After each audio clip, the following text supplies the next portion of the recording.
G'day guys. This is my second video on Polaris tonight.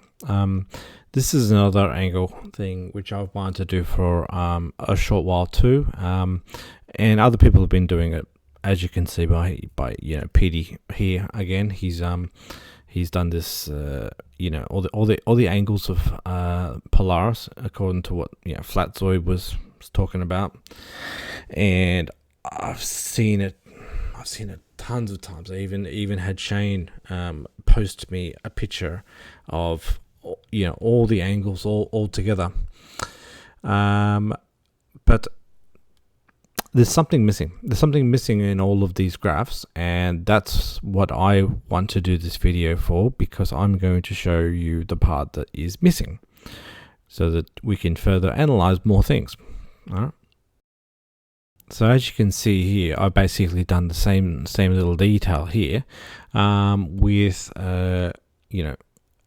basically 10 degree. Every 10 degrees is basically 1,105 kilometers, I believe. I believe that's the factor.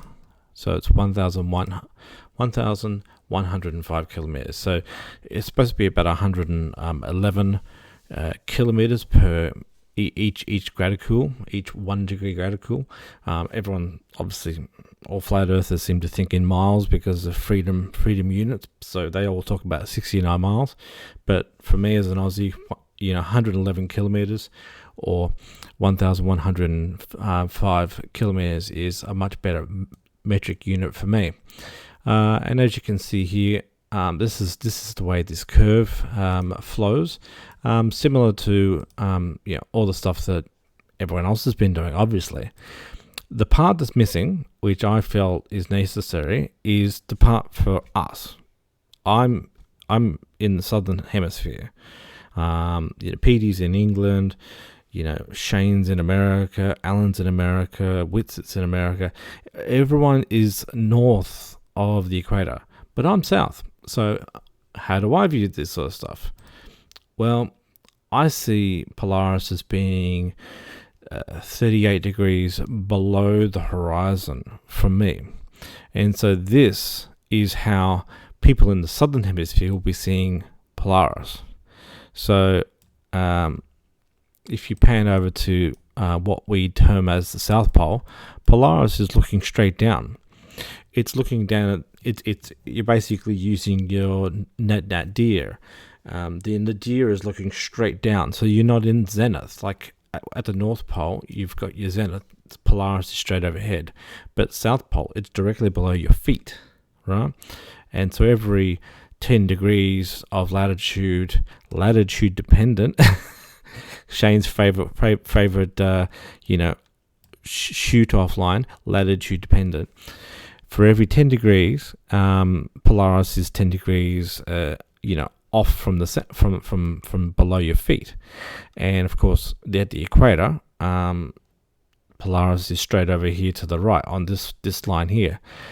So this is the missing element in most people's graphs, which, if anyone can see it, and they can see the big glaring problem, that in itself should debunk flat Earth far more than what this does.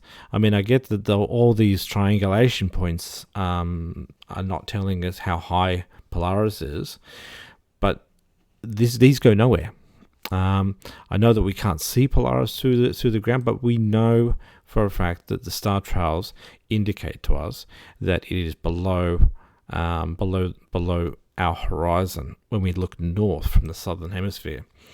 But of course, for most other people, this is a very present issue. So, is Polaris, 1,500 kilometers high, or is Polaris, let's see, what's the other ones?